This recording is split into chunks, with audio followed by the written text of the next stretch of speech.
Oi, fala aí pessoal, bom dia. Você está escutando o Inglês Nu E Cru Rádio. I am your host, Foster Hodge. This is your daily dose of English.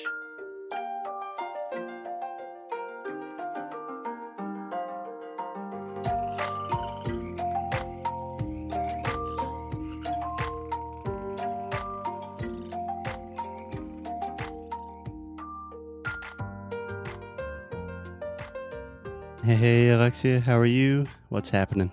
Hi, Foster. I'm fine. We are in Myrtle Beach. Yes. Yes. So you want to try that one more time? Where are we? Myrtle Beach. Okay. For some reason, Alexia always has problems with this beach. It's just Beach. in your head. Beach should be the easy sound for you. Yes, It's just that's true. beach. Myrtle Beach. Yeah. And technically, I would say this is a flap T. So we have 3 different T sounds in English. And I'm normally not saying Myrtle Beach. I say Myrtle Beach. Yes, I tried to do that today with my French teacher, and he understood Murder Beach. Yeah. There's some crime here as well. Anyway, Alexia, today we are talking about something completely different. We are going to talk about a book and productive habits. Nice. How does that sound? Everyone needs that. I sure as hell need that. Sure as hell that I need that. Yeah. Do you understand that when I say sure as hell? Uh-huh. Yeah. In general, you can add as hell to most phrases, and it just makes Hell it more yeah. intense, I'll right? be like, Like, that was fun as hell. It's a little, probably not a phrase you should use with your boss, but with your friends, probably fine. Yeah. Okay, so let's get to the topic of today. We are talking about the book 7 Habits of Highly Effective People. which in Portuguese would be Sete Hábitos das pessoas altamente eficazes. Yes. Have you heard of this book? Do you know this book? No. Yeah. So I resisted reading this book for a long time just because I kind of am not a big fan of like the self-help, personal development stuff. Even though I read a lot of it, normally I want it to be a little bit more like mindful or something. And this just sounds very in your face, like 7 habits to make you a better executive or something. But it's actually a pretty old book. It was released in 1989. The year that we were born. Yes, the year of our birth, by a guy named Stephen Covey or Stephen Covey. I'm not sure how you pronounce his name, but it has become an international bestseller, millions and millions of copies, translated into 30, 40 languages. So a very important book. Cool.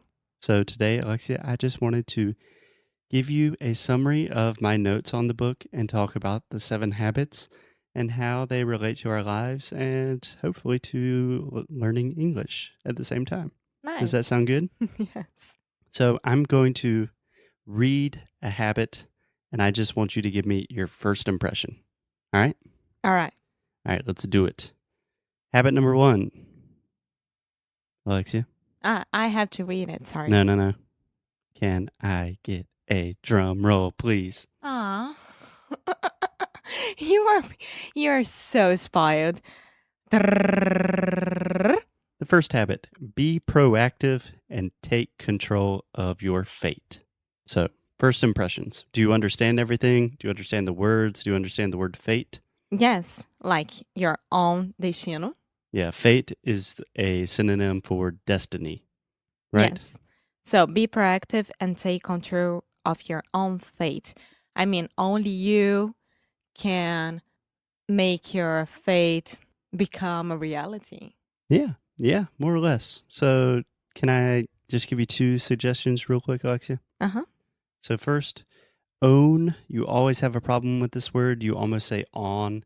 You really have to have the O sound, that long moving vowel. Own. Own. Better. We will continue working on that every day for the rest of our relationship. And also the word control, that final N The final L sound, excuse me. The good thing about this is that we have a podcast in Portuguese, and I can do the same thing with you. Yeah. Okay, so can you say the word control for me? Control. Better, yeah. Just make sure to articulate that final L. Control. Control.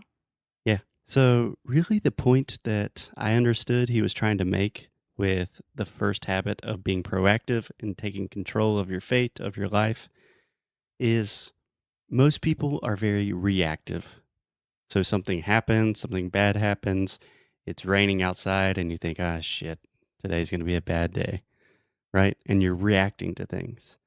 And he is saying that extremely highly effective people are not reactive, they are proactive. I do agree with that.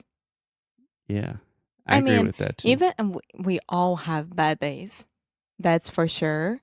But the way that you react to the bad days, it makes you a better person and makes you see the good things about your life. Exactly. And you can control that. Yeah. Yeah.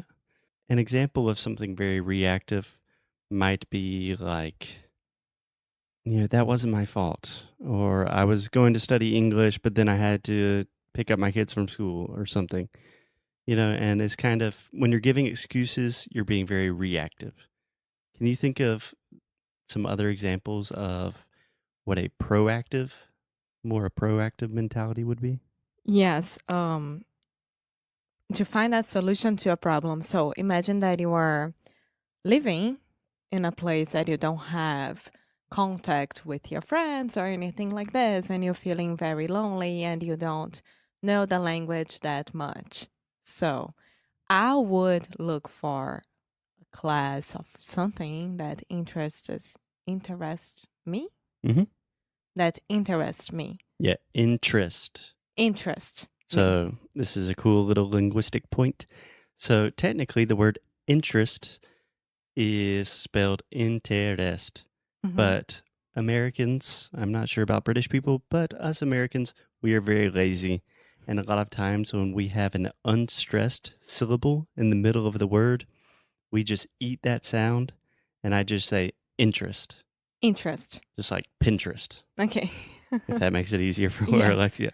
So would be a solution. So we're not staying at home looking at the TV. Yeah. Yeah. For me, it's really just, it's something you can apply to all of your life. Things are going to happen.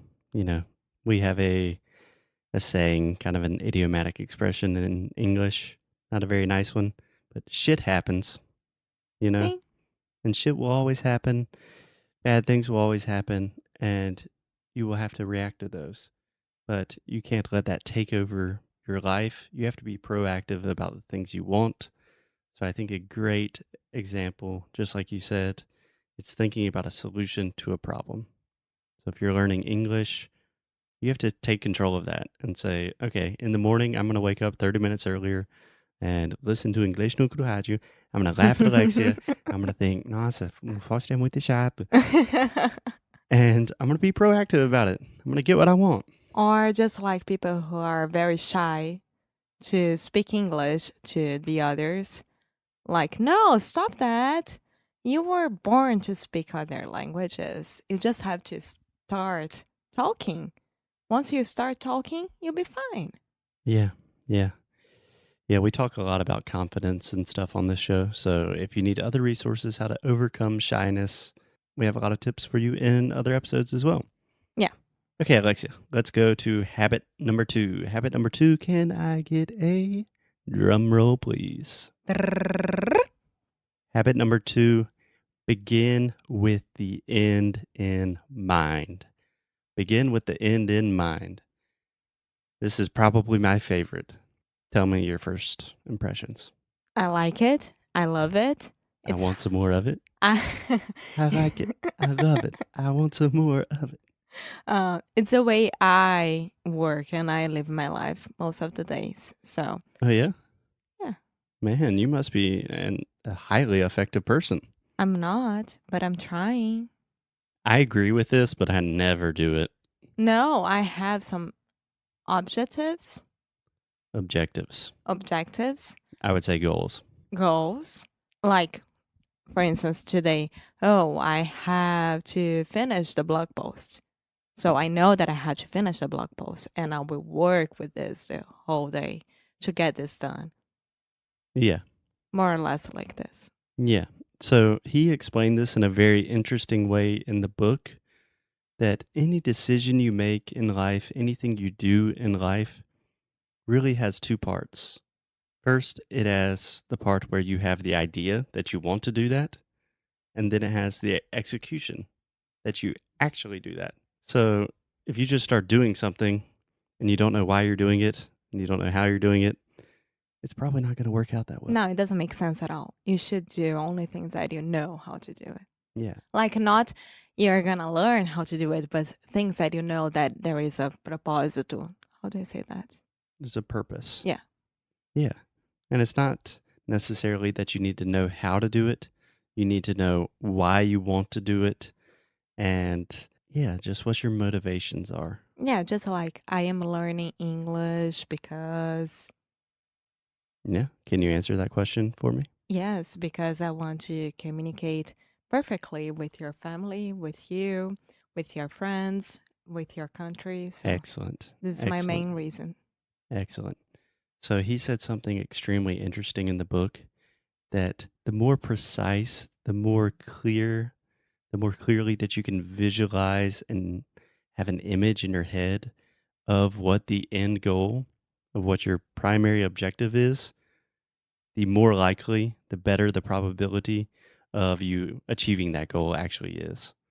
So I always recommend to my students, like, imagine what you want to do with your English and think of the most precise situation possible. Like in a bar with 5 other Americans and you want to communicate perfectly with them. That's it. It's a very precise Yeah, thing. it totally depends on the person. Yeah. But for example, I teach a lot of medical students and doctors. I know that a lot of them, they want to be in a hospital in the US. They want to be in the emergency room, and language is not an issue at all. No one is judging them because they're English. They're speaking with confidence. They can visualize that perfectly. And when they have that visualization, gnosis, when they have that image in their head, that really gives them a lot of motivation, and it's easier to achieve it when you have that precision. Does that make Nice. sense? Yes. So I think we should do one more habit, Yes. and then we'll keep the other ones for tomorrow. So habit number 3. Habit number 3, put first things first. Yeah, to priorizar. Yeah. Do you know that word in English? Prioritize. Yeah. Prioritize. It's so hard to prioritize. Yeah. That's one of those words with a lot of R's that you can kind of don't really have to pronounce all the R's. You don't have to say prioritize. Prioritize. You can say prioritize. Prioritize. Yeah. Or you can just say, think about what is most important. Yeah. Yes. So, what are your first impressions about this when he says, put first things first? It has a lot with the second habit. I think that one depends on the other. Yes. Okay. Do you want to explain more? Again, with the same example with the blog post, right? I know that I have to get this done by the end of the day, and I will prioritize this and not start another project because I know that I have to get this done. It's a very, very easy example, but I think that people can understand, like, prioritize what's more important for you. Yeah. So, really, the way he explained this in the book is everything that you do in your life has a certain amount of importance to you, right? Yeah. So, you have your family, you have your job, you have your activities that you do for fun, you have your friends, and these things are more or less important to you. And you have to decide today or this week or this month or this year, what is most important to me? And that should be first. Put that first. So if we put it in the example of language, you really want to improve your English, if you don't prioritize it, then it will never happen. So, what people should do about it? What should people do about it? What should people do about it? Yes. Very common mistake from Alexia is you want to have the question word, then a verb, then the subject. I do it pretty great with like did and do, but when it comes to should, I always make this mistake. Yeah. So I should prioritize this. Yeah, exactly. Good job. Good save. So what people should do about it is if you think about it and you decide, okay, English is super important for me, for my life, for my job, whatever your motivation is, if you make the decision that English is a priority, then you have to find a way to make that maybe not the most important thing. Like, we're not talking about your family or something, but where you're going to do that every day. So maybe that means you have to wake up a little bit earlier. Maybe that means after work every day when you're returning from work, you listen to podcasts and train English. Maybe instead of listening to music every time you go to the gym or exercise, you're studying English. And it's just making it non-negotiable. Yeah, make things happen. Exactly. Because really, if you think about like time management, everyone says, I don't have enough time to do this. Like maybe I'll do 5 minutes of Duolingo after my lunch break. It doesn't, no, this is not happening. Forget about Duolingo. We don't like it. Yeah. But the problem with most time management things are maybe they will save you a little bit of time, but they're not going to transform your life and really take you to the next level in the way that if you put English first, then things are going to change. Yeah. Right? Yeah. Cool. Okay. Cool. I think that is enough for today, and we will talk to you guys tomorrow. See you tomorrow. Later. Bye.